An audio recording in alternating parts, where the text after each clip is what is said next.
Je vais accueillir maintenant Monsieur Daniel Cornu. Je ne vais pas pouvoir vous dire toutes les activités de Daniel. Il a été rédacteur en chef, notamment rédacteur en chef de la Tribune de Genève. Il a aussi, et ça j'ai relevé, il a été le directeur du centre de formation des journalistes, puisque c'est lui qui m'a fait passer mon examen dans une autre vie. Et il est aussi auteur de nombreux ouvrages comme, j'en ai pris qu'un, Journaliste des vérités, l'éthique de l'information au défi des changements médiatiques. Et actuellement, il est médiateur à Tamedia. Nous avons donc contacté, enfin j'ai donc contacté Daniel hier matin, puisque c'est à ce moment-là que j'ai eu la nouvelle que M. Strobans ne pouvait malheureusement pas nous joindre. Daniel Cornu est très habitué à ce type, bien sûr, de conférences de sujets, puisqu'il en a déjà donné beaucoup. Mais je lui ai recréé un petit stress qu'il a bien connu au moment de sa période de rédacteur en chef, le stress de la rédaction, où vous devez traiter des choses extrêmement rapidement. Et même cette nuit, m'a-t-il dit, il s'est levé pour s'adapter. Il a repris le titre de M. Strobans. Donc, merci et bienvenue. Merci. Bonjour. Vous comprendrez que dans ces circonstances, je n'ai pas eu le loisir de réaliser de beaux slides comme mes prédécesseurs, mais la vérité est que si j'avais eu 6 mois devant moi, je ne l'aurais pas fait non plus parce que je ne sais pas. Je suis encore, un manuel de l'exposé. Alors j'ai mes petites fiches ici que je vais utilisé. Donc je suis très heureux, je m'empresse de le dire, des 2 précédents exposés parce qu'ils concordent de très près avec ce que je m'apprête à vous dire et que si, par la force des choses et la brièveté de l'exposé, je dois omettre certains points dans votre esprit, il suffira de vous référer aux 2 exposés précédents, notamment à celui de M. Patrick Ruche, pour compenser. Je vais donc entrer de plus près dans l'univers proprement médiatique, oubliant la science, oubliant même d'une certaine façon le monde politique. Et avant cela, simplement vous préciser que en ce qui concerne la définition des fake news qui a été évoquée par l'un et l'autre, je suis aussi embarrassé et que j'ai une proposition qui n'a pas été évoquée jusqu'ici, c'est de les traduire par nouvelles truquées, parce que la notion de truqué évoque une intention délibérée d'abuser le public, notion qui n'existe pas dans fausse nouvelle, parce qu'une fausse nouvelle peut être d'une totale innocence. Cela dit, quand on a dit information truquée, ou je continuerai de l'utiliser, fake news, on omet peut-être un aspect qui est celui de la diffusion même de ces nouvelles, qui est de nature virale, ce qui fait qu'une information, je dirais, fausse par erreur, par simple erreur, par innocente erreur, peut prendre, en raison du caractère viral de la diffusion, finalement, l'apparence ou acquérir la nature d'une fake news. Je construirai mon exposé en 3 points. Le premier, c'est la réception et l'usage des fake news dans le public. Deuxième point, quelles sont les possibilités de réfutation et de résistance à ces fake news. J'entends la réfutation dans un temps court, la résistance dans un temps plus long. Et parmi ces moyens, en existe un qui était, si j'ai bien compris, l'objet principal de l'exposé qu'aurait dû vous faire ici M. Jean-Pierre Strobans, à savoir, est-il opportun de songer à une législation spécifique sur les fake news.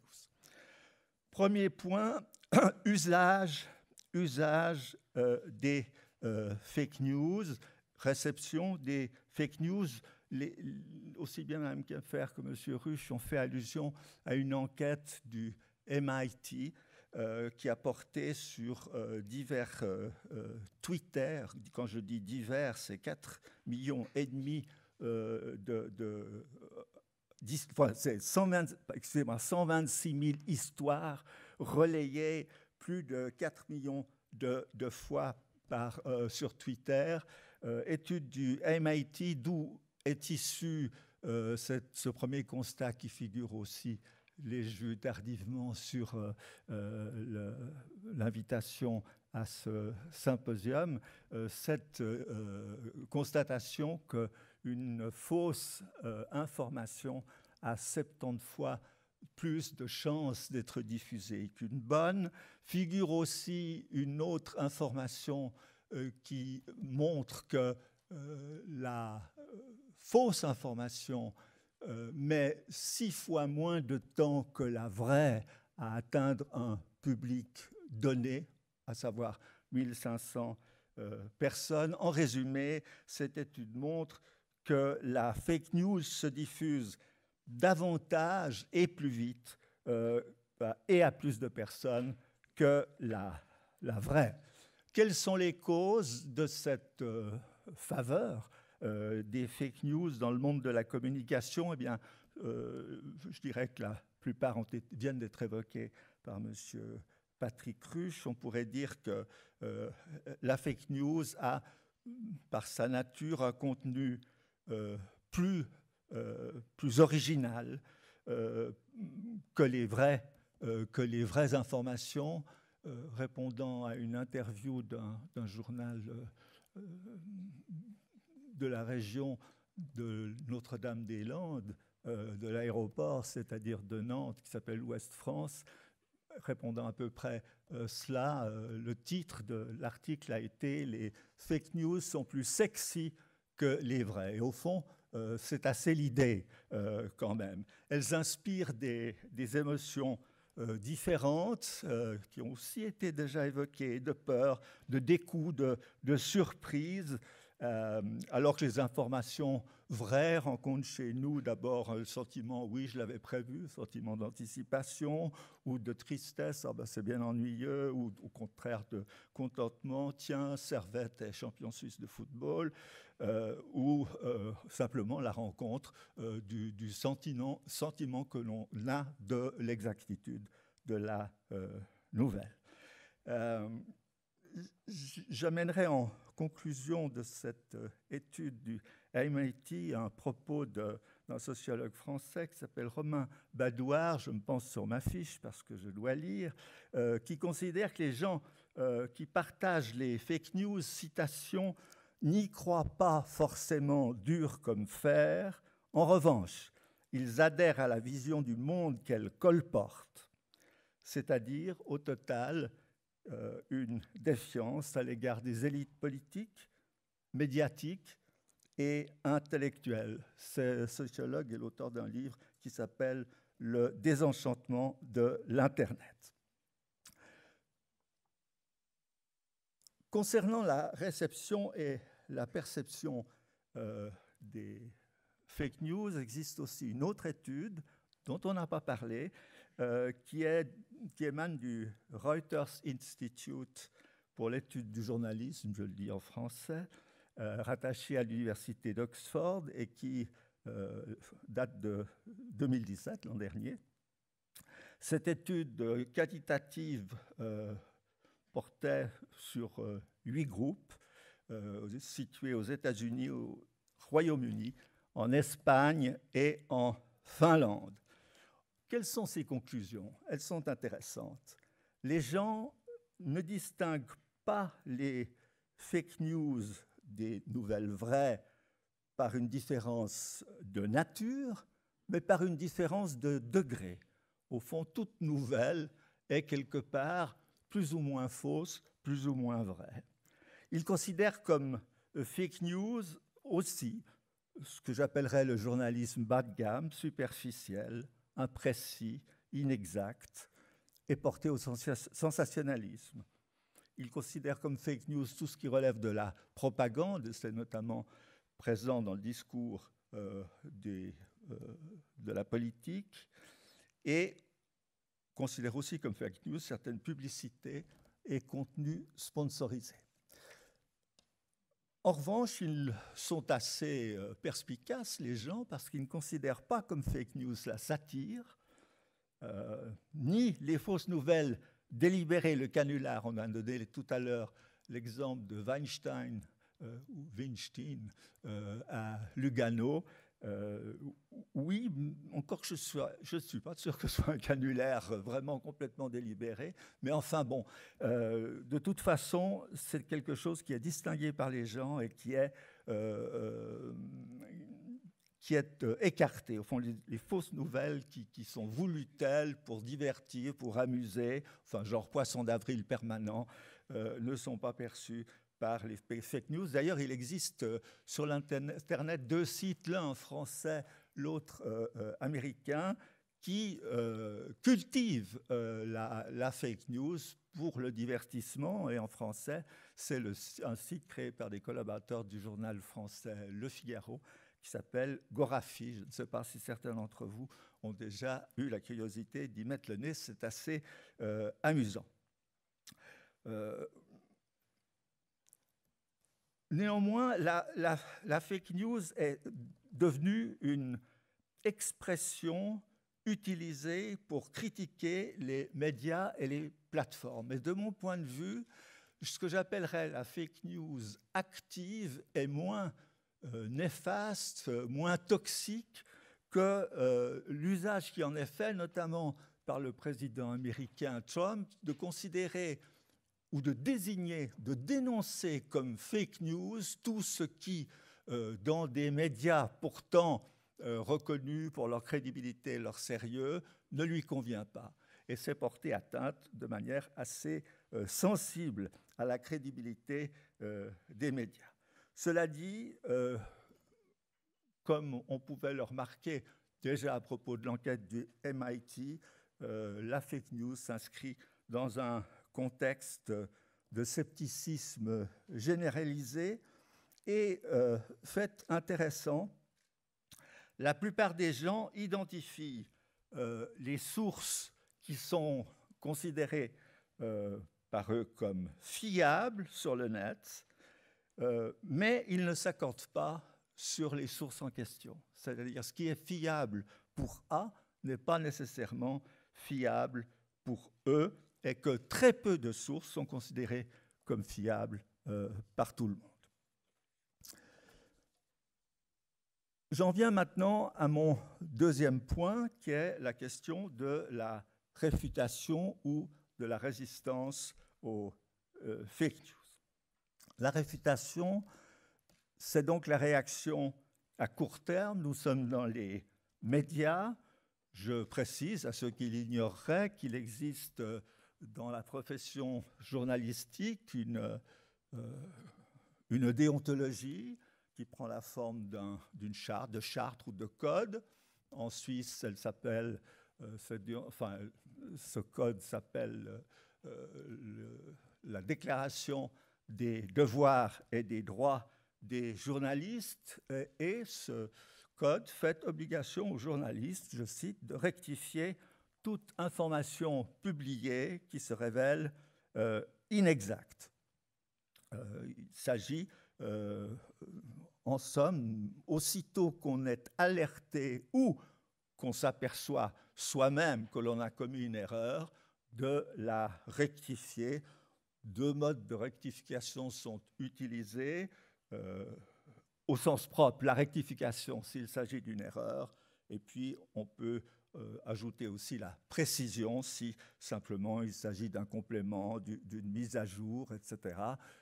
Cela dit, cet engagement déontologique de la part de la profession n'est pas à l'abri de défaillances, et qu'il peut se produire aussi qu'une information inexacte ne soit pas rectifiée à hauteur de son intérêt.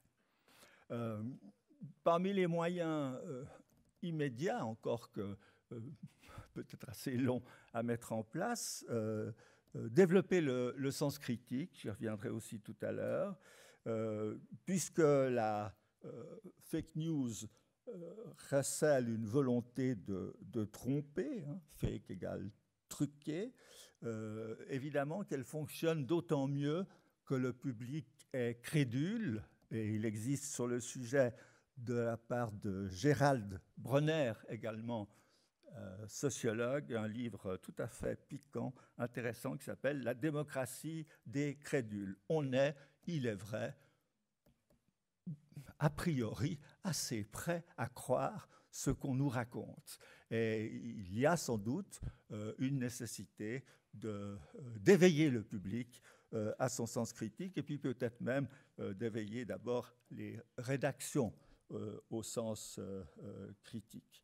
On a parlé tout à l'heure de Max Weber. On peut aussi rappeler plus anciennement la leçon de Montaigne, exposer ce que l'on croit à la sanction du réel. C'est un bon principe pour la science, mais c'est aussi un bon principe pour tout le monde. Car il ne suffit pas, en effet, d'opposer aux fake news des dénis. On vous dit la Terre est plate, vous répondez non, elle est ronde. Nous verrons, ça ne suffit pas, mais exposer à l'ascension du réel, l'affirmation la Terre est plate a de la peine à résister. Le problème du fact-checking, il a déjà été évoqué aussi entre les lignes, si je peux dire, par Patrick Ruch, c'est-à-dire que, d'une part, lorsqu'il est mené à bien, lorsqu'il est diffusé, il est à un moment où la nouvelle fausse a déjà largement circulé, et quand bien même on la dément clairement, on ne la dément que dans un univers relativement restreint, dont on n'est pas sûr, puisque le démenti n'est jamais aussi sexy que l'affirmation fausse, qu'il circule aussi bien, et de toute façon, on trouvera quelque part dans une niche Internet ou dans plusieurs d'entre elles la nouvelle qui subsiste et qui peut en quelque sorte réapparaître. Autre difficulté des fake news en termes de réfutation, c'est le fait qu'elles ne sont en général pas construites sur une démonstration, sur des arguments. Il n'est donc pas facile de combattre cette argumentation, et d'une certaine façon, on doit reconnaître que la fake news a quelque chose d'irréfutable et qu'elle crée cet embarras de mettre à la charge de celui qui la conteste la démonstration nécessaire pour la récuser. Et c'est aussi quelque chose qui est effectivement très embarrassant et qu'on vit dans les médias de manière très, très concrète. Alors il est vrai que tout le monde s'entend pour dire que la meilleure réfutation porte sur l'examen de la méthode. Quelle est la source? Qu'est-ce qui a permis au locuteur, à l'auteur de la nouvelle de l'établir? Est-ce qu'il y a eu vérification des faits? Est-ce qu'il y a eu possiblement répétition? Ça, c'est les étapes de la science qu'on vient de voir, répétition de l'expérience. Et tout cela échappe assez largement, il faut dire, aux compétences et puis déborde très largement du temps disponible des rédactions. Et qu'on peut admettre que c'est finalement à la science qu'incomberait, je veux dire aux scientifiques, aux universitaires, qu'incomberait le soin de véritablement récuser ces fake news. Mais évidemment, que prétendre cela, c'est entrer dans un long terme qui laisse tout le temps voulu à la fausse nouvelle de faire des dégâts directs ou collatéraux. Je passe maintenant à la résistance à long terme. On peut reprendre les mêmes chapitres, si je peux dire. D'abord, la déontologie. Nous verrons tout à l'heure que c'est un des axes importants de la Commission européenne de Bruxelles, dont j'imagine, à voir ses qualités et le titre de son exposé, que le conférencier que je remplace aurait dû aborder. Est-ce qu'il faut placer quelques espoirs dans la faculté d'autorégulation des géants du net, pour ne pas parler de tous les acteurs des réseaux sociaux?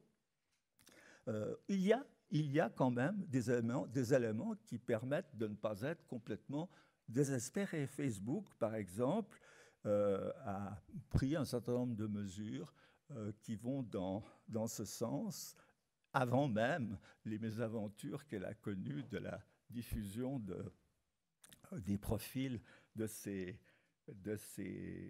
abonnés. Cette autorégulation peut venir, comme nous le verrons, d'États qui commencent à menacer notamment les grandes plateformes d'une régulation, d'une législation contraignante. Elle peut venir aussi du public qui, au bout d'un moment, après s'être passablement amusé, peut se sentir las de se trouver abusé. Bon, je pense que les effets sont limités, mais comme les moyens ne sont pas innombrables et surtout pas assurés d'efficacité, c'est un moyen qui, je crois, doit être retenu.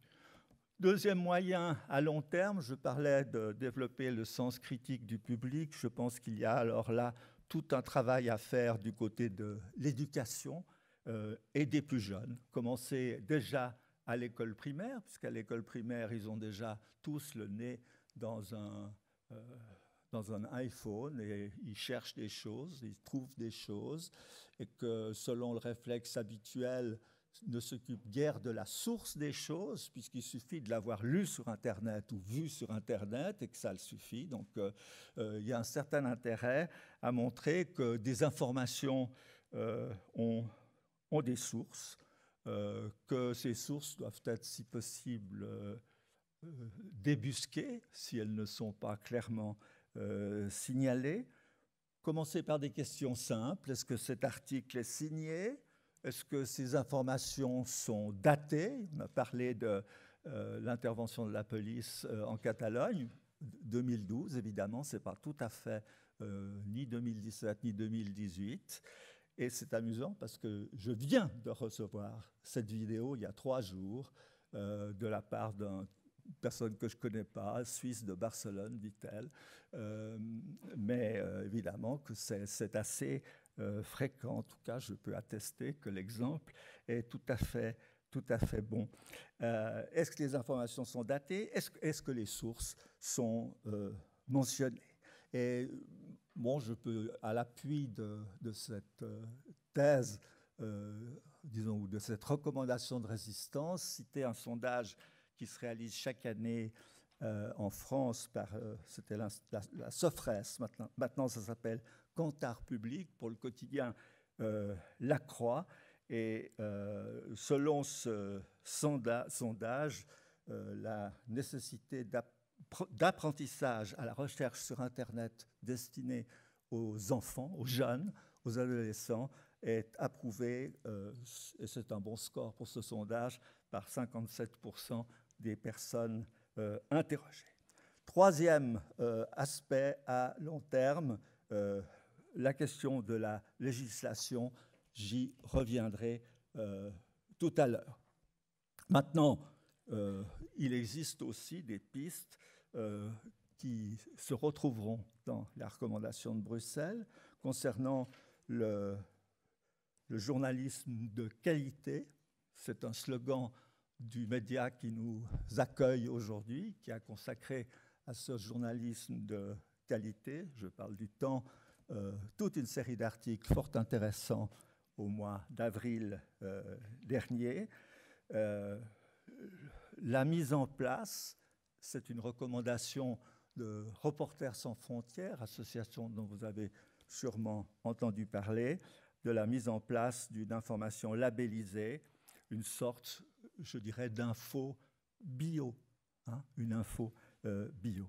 Reste un fond de scepticisme, la fake news à la vie dure. La fake news à la vie dure, on l'a vu avec la science, on retire un article d'un site, d'une revue, il continue d'être cité par la suite, même absente des médias de référence, même filtré par les réseaux sociaux dominants, les géants du net, la fake news a tout le temps de s'infiltrer ailleurs et d'y trouver refuge. La fake news ne meurt jamais. Ce serait une belle conclusion, mais ça n'est pas ma conclusion, désolé, puisqu'il faut quand même que j'aborde mon troisième point, à savoir la question de la législation. Faut-il légiférer spécifiquement sur les fake news? Alors vous aurez un juriste cet après-midi, Nicolas Capp, fort compétent, qui vous parlera sans doute de cet aspect et de ces aspects suisses, j'imagine. Disons qu'en général, une réglementation des fake news aurait deux défauts majeurs. Là, je me réfère à un article de Gauthier-Ambrousse dans le Temps du 27 janvier de cette année. Premier défaut, une réglementation des fake news serait une forme de censure, ça apparaît d'ailleurs à tout membre de la profession, qui menacerait la liberté de l'information, alors que le développement de l'Internet lui donne précisément un élan sans précédent. Quel gâchis! Et ce n'est pas innocent de constater que parmi les pays qui se déclarent les plus hostiles aux fake news, se trouvent les régimes les plus autocritiques, et décidément, c'est à la fin de l'exposé, je fatigue, se trouvent les régimes les plus autoritaires et les plus répressifs envers les médias. Les grands ennemis des fake news sont la Chine, la Turquie et l'Égypte. Deuxième défaut de la législation aurait pour effet de confier aux États le soin de départager entre les informations bonnes, entre guillemets, donc autorisées, et les informations mauvaises, entre guillemets, donc non autorisées. Et par conséquent, je cite ici Ambrousse, de saper encore davantage la confiance dans les réseaux classiques de l'information. Les législations actuelles en vigueur permettent déjà de sanctionner les auteurs de fake news en fonction des effets, parce qu'on voit bien qu'il y a un certain nombre de fake news qui sont sans effet. La Suisse a d'ailleurs explicitement, je crois, l'an dernier, renoncer à une législation spécifique. Il est possible que ce renoncement soit provisoire.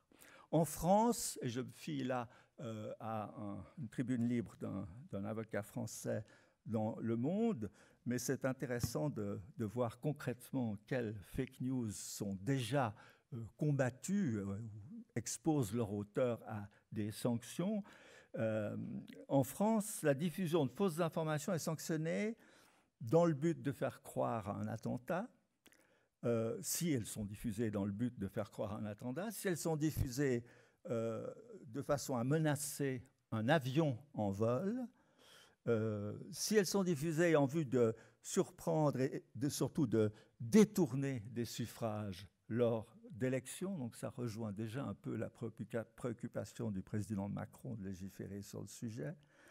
Si elles sont diffusées, ça a été cité tout à l'heure, en vue d'influencer les cours en bourse d'une société, et s'il y a trouble de la paix publique, c'est une vieille histoire, le trouble de la paix publique qui se trouve dans la loi du 29 juillet 1881 sur la liberté de la presse en France, Mais l'auteur de l'article donne un exemple assez amusant. Il s'agit de la condamnation à une sévère amende d'un journaliste qui était l'auteur, c'était en 2000, d'un photo-reportage bidon où on voyait jeter du haut d'un immeuble de banlieue un frigo, en réalité un faux frigo, sur des policiers. Et cette vidéo avait provoqué des troubles, d'où la condamnation de l'auteur de ce photo-reportage.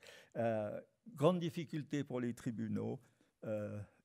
Alors ça, c'est vraiment permanent, et moi, je peux vous dire, comme médiateur, étant souvent soumis à des demandes qui m'arrivent évidemment par mail, etc., j'ai aussi les mêmes problèmes. Je ne retrouve plus les adresses des gens, enfin, les gens ont de fausses adresses, ils signent de pseudonymes, etc. Pour la justice, c'est la même chose. Comment identifier les commanditaires d'une fausse nouvelle, comment identifier les auteurs qui souvent signent justement de pseudo, d'autant plus que ces articles douteux, ces informations douteuses viennent souvent de l'étranger et qu'elles arrivent en masse. Il y a là pour la justice au sens institutionnel une sorte de désespoir structurel qui se voit installé. Donc, on a cherché d'autres solutions que le recours à une justice impuissante ou débordée.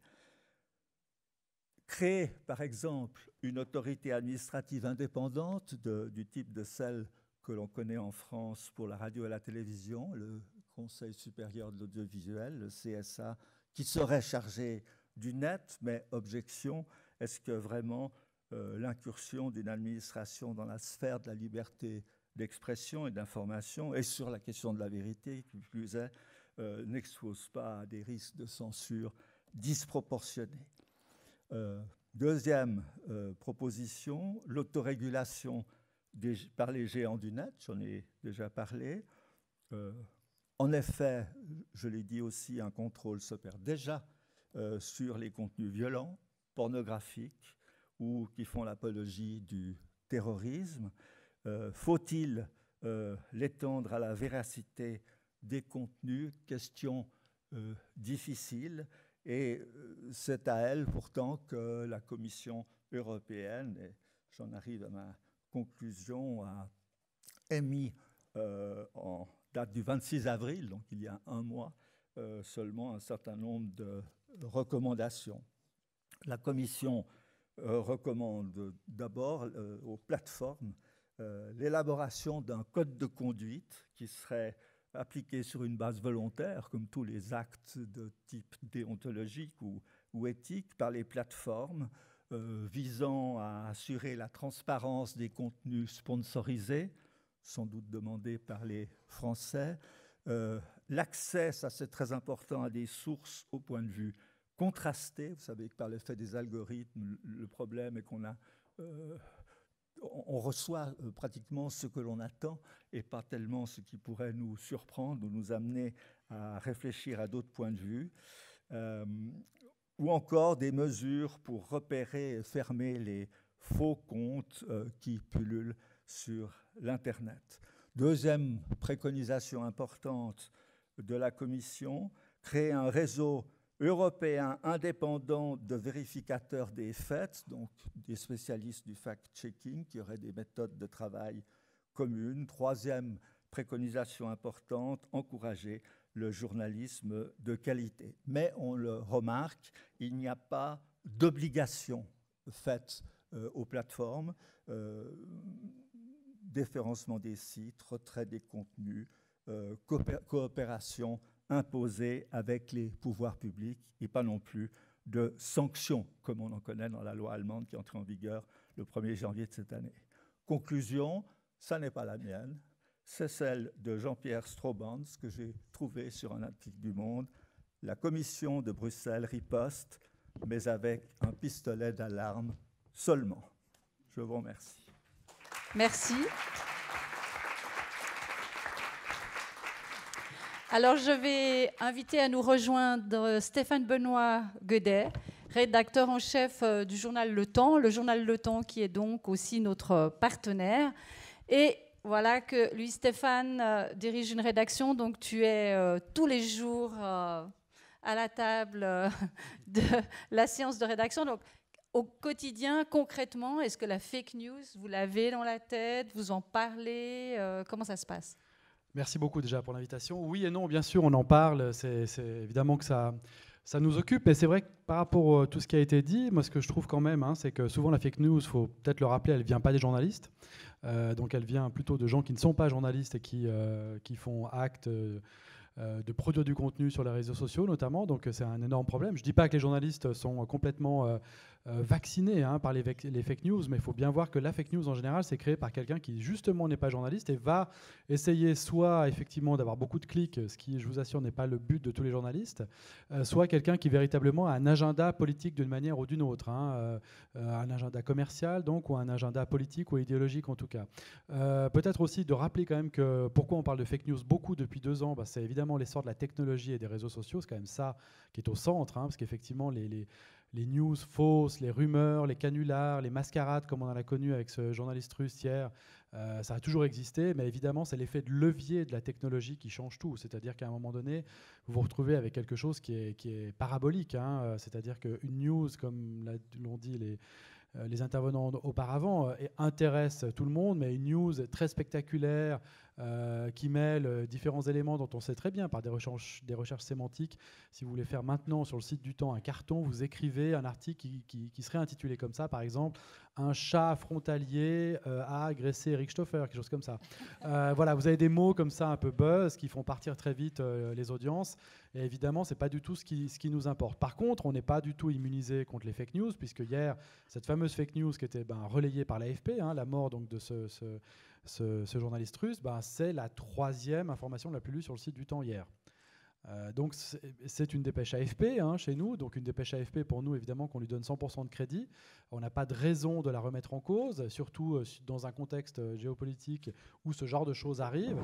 Alors évidemment qu'on fait après un correctif, évidemment qu'on fait un papier ce matin pour expliquer que toute le monde entier, je dirais la profession, mais pas seulement, trouve absolument abject le système, puisqu'en plus on prend...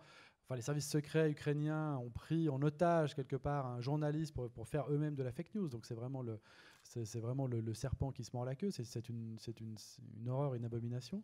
Mais simplement, nous, on fait on fait très attention, tout simplement. Pourquoi ? Parce que si vous voyez quelque chose de faux dans un média extrêmement bas de gamme, à large diffusion, et que le lendemain, il y a un correctif ou même pas de correctif, mais qu'on parle d'autre chose, quelque part, vous n'en voudrez pas tellement à ce média.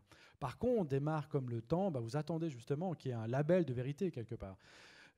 Par rapport à tout ce qui a été dit, qui est aussi très pessimiste, et je le comprends, on s'en inquiète tous, l'aspect positif, c'est que nous avons publié hier les chiffres d'audience de notre site, et nous sommes un des principaux sites d'information en Suisse romande. Mais ça veut dire quoi ? Ça veut dire qu'en termes de visiteurs uniques, on a dépassé 24 heures la Tribune de Genève, et même le matin.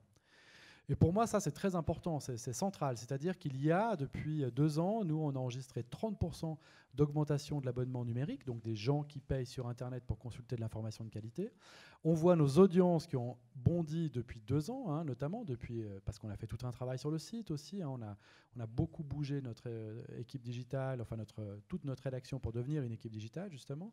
Et donc la qualité, elle paye. Et la qualité, elle paye pas seulement ici en Suisse romande avec Le Temps, elle paye avec Le Monde à Paris, elle paye avec le New York Times aux États-Unis, avec la NZZ, avec Divet en Allemagne. Et donc ça, c'est très intéressant. C'est-à-dire que bien sûr qu'il y a cette diffusion extrêmement rapide de ces fausses news, mais il y a aussi un public qui veut comprendre, qui veut savoir, qui veut être dans la recherche. Nous, contrairement à ce qui a été dit, bien sûr, on n'est pas dans la recherche de rapidité.